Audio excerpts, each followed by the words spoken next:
Good afternoon, everyone, from Dunrovin Ranch in Lolo, Montana. I'm here today with my very good friend, Hobie Hare. And we're here to celebrate summer. We are, and summer weather arrived just as summer did this year. It certainly did, and It was very abrupt. Yeah, just like Sunday night, Monday. Yeah. I mean, we were having snow in the mountains last week. Yeah, very abrupt change. I'm not sure what it is like in your part of the world, but the summer solstice was this weekend, the actual summer solstice. And I was interested to read that the people at Stonehenge live streamed the event. Wonderful. I didn't know that. That's so great.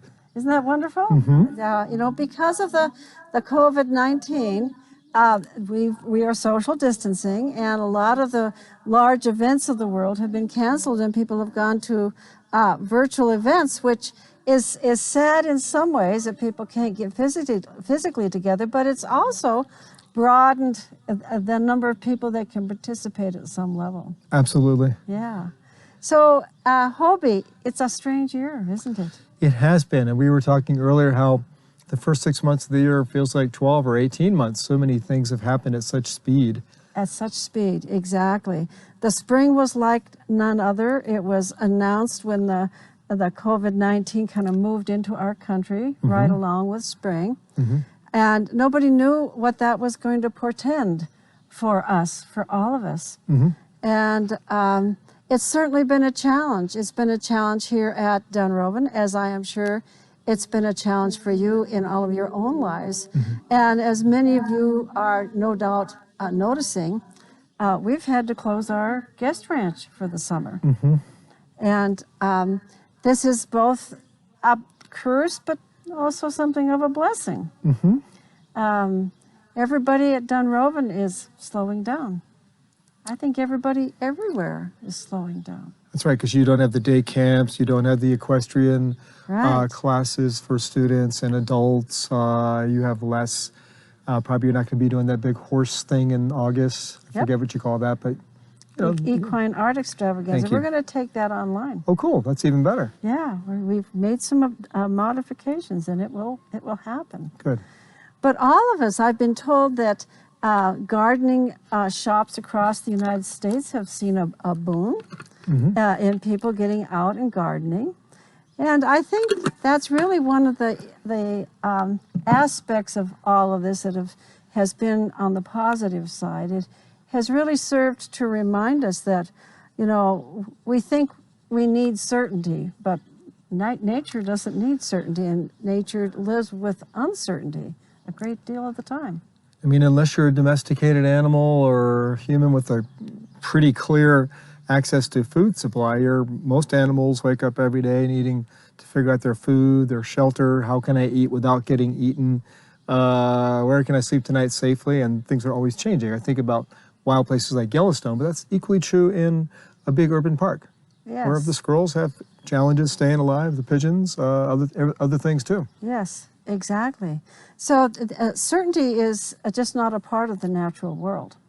And it's just unsettling for us, but not so for nature. In fact, you were just telling me about this mother bear in Wyoming. The Tetons, yes. In the Teton. Can you tell us a little bit about this bear? Yeah, there's a well-known bear called bear number 399, and her boyfriend's nickname from humans is Bruno. Don't ask me the story why, because I don't know.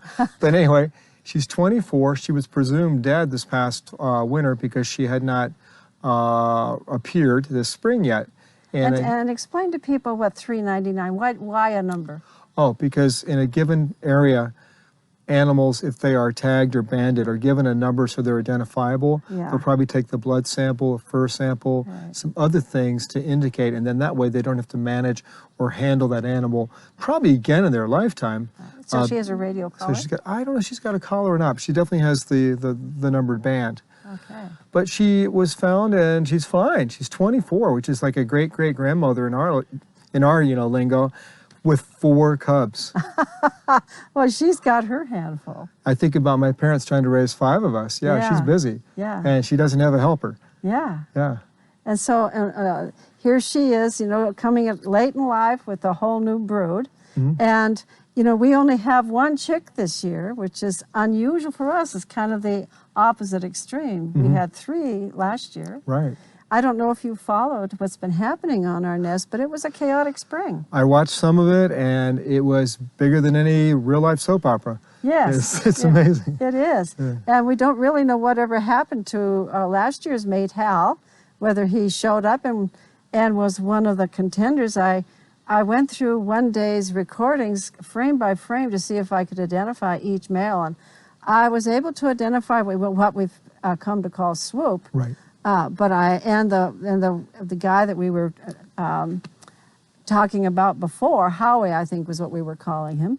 But I couldn't identify the other 2. There were 4 males, and I didn't identify it as Hal from last year. That doesn't mean it wasn't. It just means I couldn't positively ID them. Right. Right. So he could have been. So every year at our osprey's nest, it's uncertainty reigns, and I think all of us understand that now that we've been watching this for nigh on to 10 years now, that something new happens every year, and you know, we are lucky to have our one little chick lucky. Yeah, and by sharing that, you've made me think about the Awesome Ospreys project this year. Yes. And how by connecting these webcams everywhere from Finland to Maryland to Colorado to here, that we can see how osprey are adapting to change in all these different environments and all these different habitats, and they've got a little bit of a unique set of kind of parenting skills, or fishing and hunting and nurturing and protection skills. It's really fascinating to watch. It is, and it also brings to mind how important looking at more than one web camera is. I mean, the web cameras, just watching ours for many years has made me realize that not everything you read in the books is correct, number one. Sure. You know, because we're learning a lot. But then not everything you assume about your own nest situation is true of other nests. And so we're really getting an opportunity to get a glimpse into the complex world of ospreys in many different environments. So, Hobie, how has the summer of pandemic impacted you and your travels and your, getting out and getting into nature with other people? Sure. Mainly in small groups with my husband Eric and with some friends who we pretty much decided to kind of navigate quarantine together. Right. So we have about your own bubble. Our own little bubble, and we just kind of loop in. And the first hikes we did, we were like 8 feet apart, and at the end of the hike, it was funny. We had kind of a tailgate party and just had a glass of beer each, and just sat tailgates facing tailgates to catch up a little bit. And then as we felt more comfortable, we did other things like going out of town for a day hike, that kind of thing. And then a lot of gardening.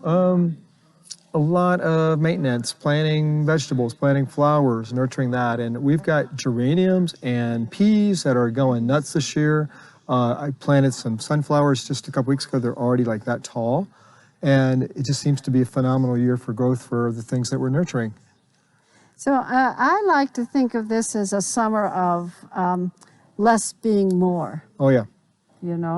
Because a lot less human activity all the way across the board.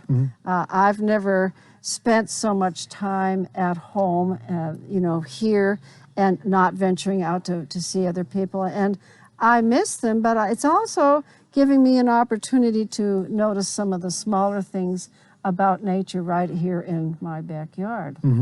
And I've been, had a really wonderful opportunity to keep track of our sandhill crane family that is nesting in the marsh, and it has come to our bird feeder. It was tagged too. We found a sandhill crane that was tagged, and that was tagged originally banded in New Mexico in the Rio Grande Valley.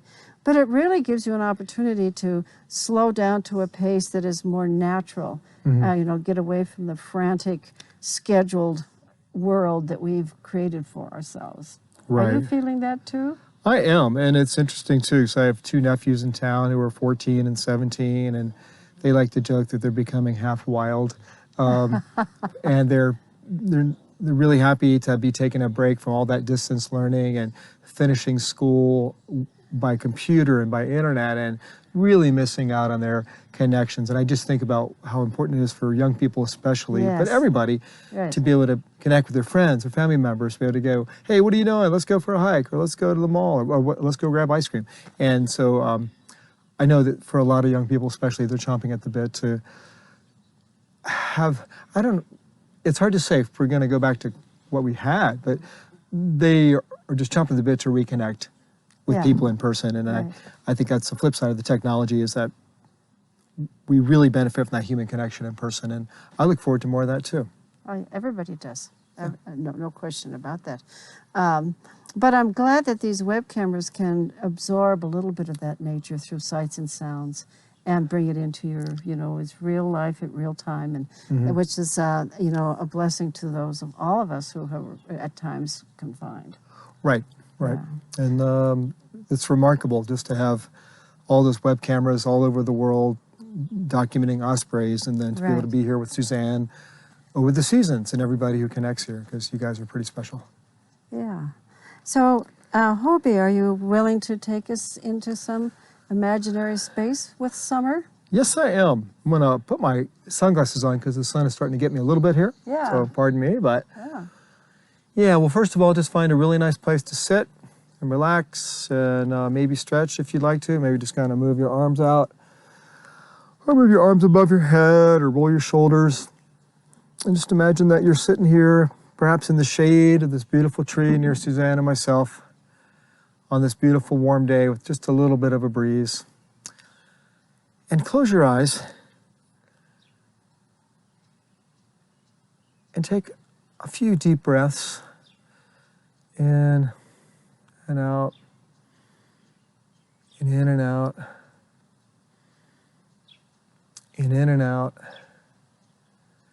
And just sense the breeze picking up a little bit, bird song, the rustling of the leaves and the cottonwood and the other trees, the breeze that we're starting to feel in more than one direction, kind of hitting our arms, hitting our legs, hitting our knees. On a day like today, it feels pretty good to be sweating and to be cooled at the same time. But yeah, just let's take a few more breaths together. And this time, if you like, you may open your eyes and look around, but just look at this beautiful blue sky, these really wonderful clouds, the sun beating strongly on us, the cottonwood and the aspen trees illuminated and dappled with sunlight streaming through them, casting really peaceful, wonderful shadows. As you look around, just notice that you don't hear too much automated sounds. You really don't hear too many cars or motorboats or airplanes. Mainly you hear bird song. You hear the breeze. You hear us. And now what I'd like you to do is to imagine that you're down by the river, the beautiful Bitterroot River behind Dunrovin Ranch. And you're pulling up a chair. Or maybe you're just sitting on a log or a big rock, and you're barefoot and your feet are in the water. And you listen to and you feel the Bitterroot River flowing by you. And as you get more relaxed and less cautious, you're sitting in the river up to about your knees. And yes, it's cold, but it's invigorating. It feels good. It's like a really cold massage. And you found a place where you can rest, and you're safe, and your feet are in the river. Let's take a few more breaths together before we go deeper.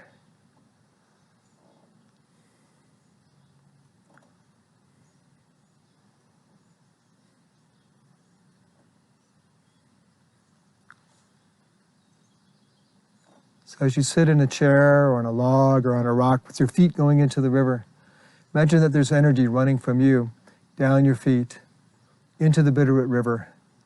And from there, that energy goes into the earth itself. And then that energy comes back refreshed, recharged, rejuvenated, reinvigorated. That water, that energy comes back up through your feet, to your knees, to your legs, to your hips, to your chest and arms, to your head. And it's a nice feedback loop of this water, this energy that comes up to your head and down to your feet, down back through the river, to the earth and back up, Imagine that as you breathe, you're bringing energy up from the bottom of the river, and as you exhale, you're bringing it back. So let's do that a few times.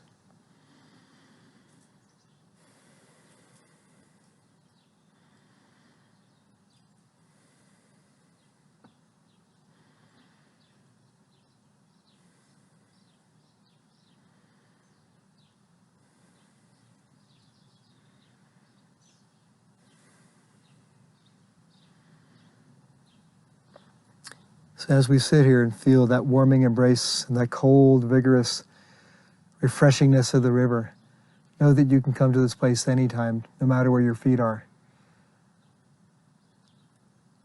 Feel that pulsing of energy and that interchange of energy, that connectedness between water, earth, air, sky, and yourself. What we're going to do now is we're just going to breathe on our own for a few minutes.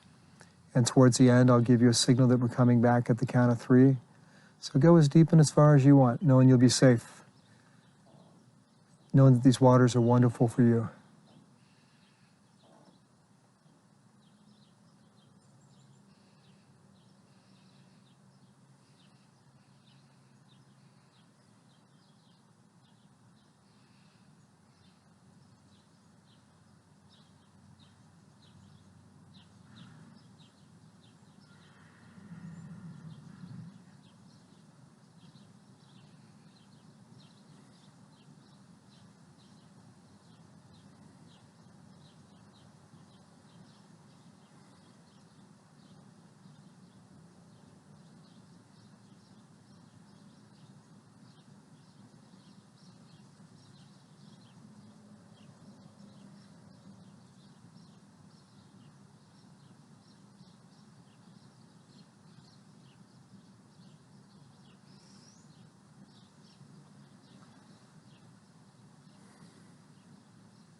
We're going to come back in a few moments at the count of 3, but before we do, take a minute and imagine just scooping up some water and throwing it all over your face and your chest and your arms and cooling off on this beautifully hot day.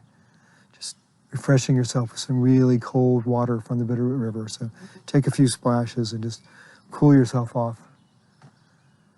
Let out a couple of big sighs. And at the count of 3, we'll come back. 1001, 1002, 1003, and open your eyes whenever you feel ready. And bring a smile back from the river too.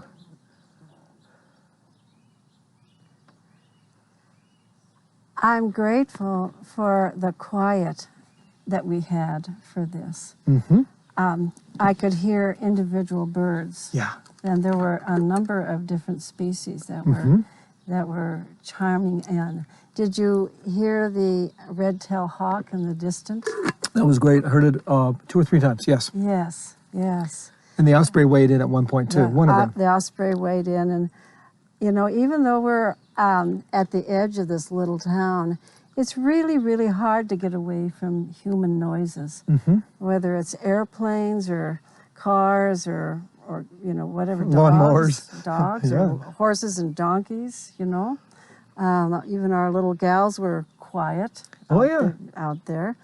And I just find that so calming and so cleansing to just give myself over to it, to not just let your ears find what it will, you know, not to be listening for, but just listening and let things come to you. And I hope that all of you out there has a place where you can look up at the sky and see the clouds and spend one of those days, as I know we all did as children, where we would just lie in the grass and look up and watch the clouds and hear the birds and look for characters in the clouds, look for shapes and look for, you know, different types of clouds. Those days are precious when we can just step out of being in our own busy world and connect with what's really meaningful. Yeah. And just to stop long enough to feel the breeze. There was maybe for about 2 minutes as Suzanne and I were here with all of you, the breeze did pick up. And I was like, oh, please, this is great. And it's not going to last, but it feels good when it does. It does. I just think the more we use our senses, the more we can bring ourselves joy and contentment in the moment. Well, and I'm not sure that our microphones were able to pick up the quaking aspen, but you could hear them rustle. And you understand why they are called quaking. They shimmer in the sunlight. At the slightest little breeze, they just twist and turn. And they're just a delightful part of the Western world, aspen are. And I thought before we moved on, I would read a little poem about not being busy. Excellent. It's a short poem, and I really looked into the concept of less is more, and I started having fun on the internet looking for less is more, and evidently that term came from a poet, a British poet, that was written about an artist, and it was the artist who contended that sometimes less work is more, because you're leaving it instead of trying to redo it and trying to make it perfect, that the imperfections are wherein lies the beauty. And so I did a little bit of looking, and I found a couple poems that I thought were really nice. And this is the one that's short, and I'd like to share it with you. It's written by a woman named Brooke Hampton, very short. I'm busy, but not in the way most people accept. I'm busy calming my fear and finding my courage. I'm busy listening to my family. I'm busy getting in touch with what is real. I'm busy growing things and connecting with the natural world. I'm busy questioning my answers. I'm busy being present in my life.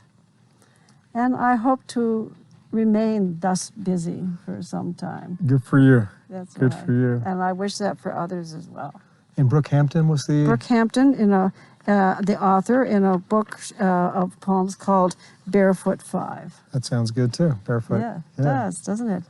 Particularly if you're at the river and the water can flow through it. I can feel that, yes. I could too. I'm looking forward to being in sandals later today. Yes, and down at the river, you know, people have been watching our river gauge.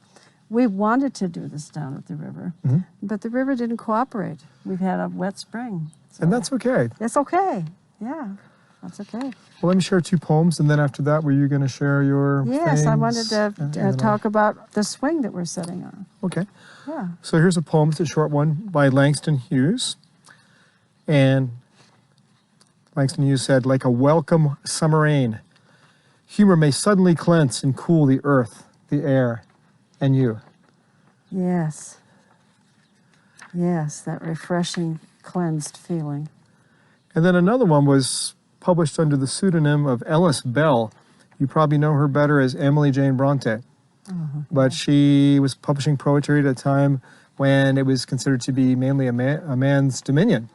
And here we are with a poem that has lasted and impacted people for hundreds of years. Moonlight, Summer Moonlight by Emily Jane Bronte. 'Tis moonlight, summer moonlight, all soft and still and fair. The solemn hour of midnight breathes sweet thoughts everywhere. But most of our trees are sending their breezy boughs on high, or stooping low are lending a shelter from the sky. And there in those wild bowers, a lovely form is laid. Green grass and dew-steeped flowers wave gently round her head. Beautiful image. Yeah. Yes, you know, I have to say that one of the most wonderful aspects of moving south from Alaska was warm nights. You know, if you think about it, if you live near the Arctic Circle, it's never warm and night at the same time. No. You get 24-hour daylight in the summertime when it's warm. So you never get a nice dark night when you can lay out under the stars and kind of smell that summer night. It has a different feeling to it. Sure. And I missed that when I lived in Alaska. And I was delighted when we first moved here. I made my children sleep on the deck. Excellent. So we could watch the stars Good. and feel that warmth.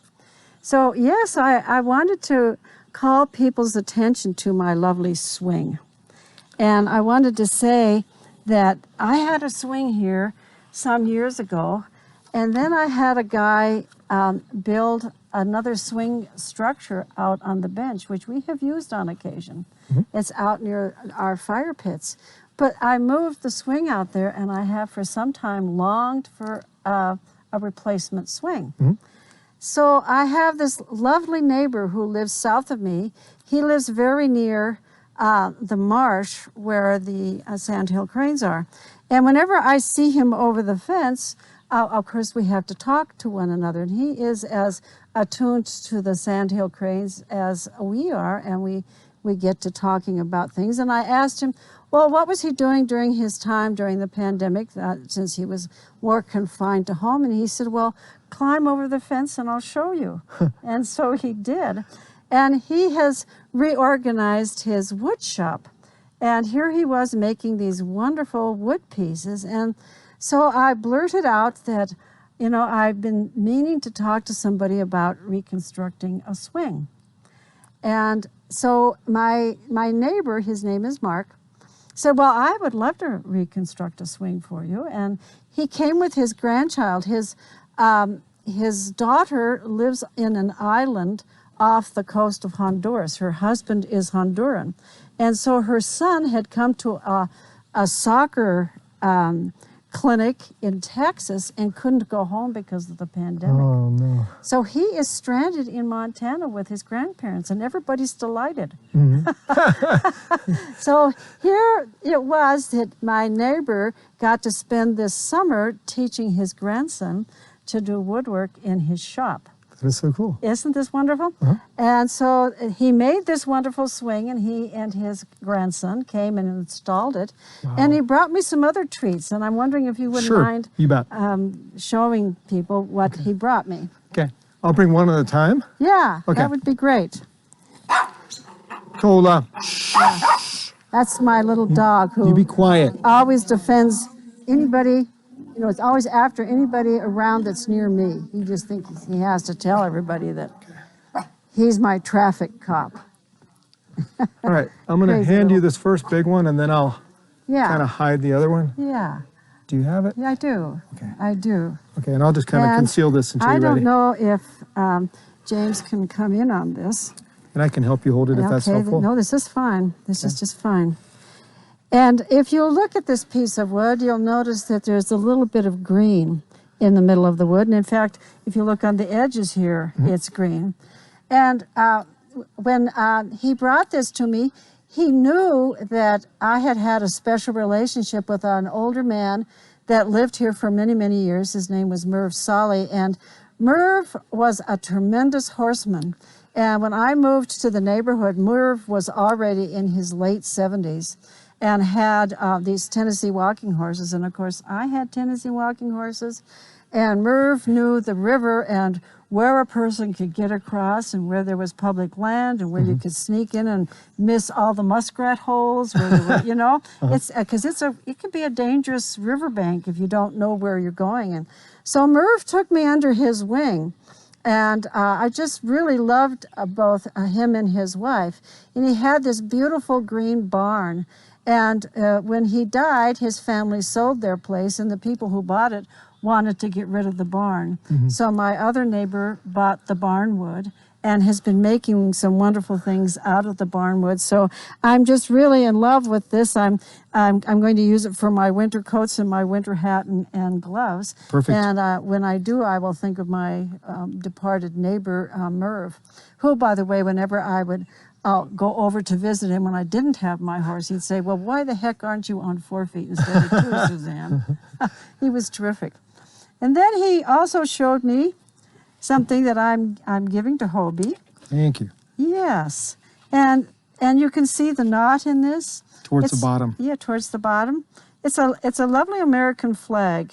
And again, it really denotes kind of this old-fashioned American flag symbol because it's all made out of wood. And I just really liked it, and I thought maybe you could put it in your house. Thank you. Will do. Yes. I'm already thinking of a couple places, and it also reminds me of my late mom because she had a very small American flag made out of wood that she had in her kitchen, and I forget which one of my siblings decided that was one thing they wanted to keep to remember her, but it reminds me of that, and so That's it's wonderful. really cool because we're connecting with departed people and connecting with memories, and I love this little knot. Kind of reminds me of, it looks a little bit like Montana, the way you got that little bump down there. Yes. But it's really cool. I like it very much. It's barn wood again. Yep. And again, it was handcrafted by Mark, the neighbor. Yeah, he's wonderful. Thank Really. you again. And I would hope that all of you would share in our discussion board underneath the cameras things that you are doing during the pandemic that you have not done in previous summers. Maybe you are, taking up an old hobby. Maybe you've gotten out in your garden. But how has this summer been different and going to be different for you because of the pandemic? And I hope that all of you can find the same kind of peace that we are finding here by slowing down, connecting with people that are important, staying connected as best we can, whether it's phone or Zoom or, waving across the park. I went to see a friend yesterday, and we aren't in each other's bubbles like you and I are. So I wore my mask and she wore her mask, and we got on the opposite sides of her garden and had a wonderful time. Good. Yeah, it was terrific. So my wish for all of you is that you take this summer, which is different, and embrace it for what it is and reconnect with the things that are important in your life. And on that note, I'd like to ask you, Hobie, to kind of fill us in on what's happening with your national park tour, your glacier. Would you have a virtual tour coming up? Yeah, I'm going to be offering it's a paid class, and you guys are the first to hear about it. It's going to be 4 consecutive Wednesdays in July, starting July 8th, but it's basically Yellowstone and other stories. Oh, good. And it's going to be an in-depth, behind-the-scenes, emotional journey into the human and the natural and the geological history of 3 different parks, actually 4. Greater Yellowstone coupled together with the Tetons in Yellowstone, Glacier, and Grand Canyon. But the idea is that it'll be about a 1-hour class. It'll be recorded if you can't make it live. There'll be time for questions and answers for people participating live, but it's called Yellowstone and Other Stories. It's going to be great. And I really miss... All virtual, right? All virtual.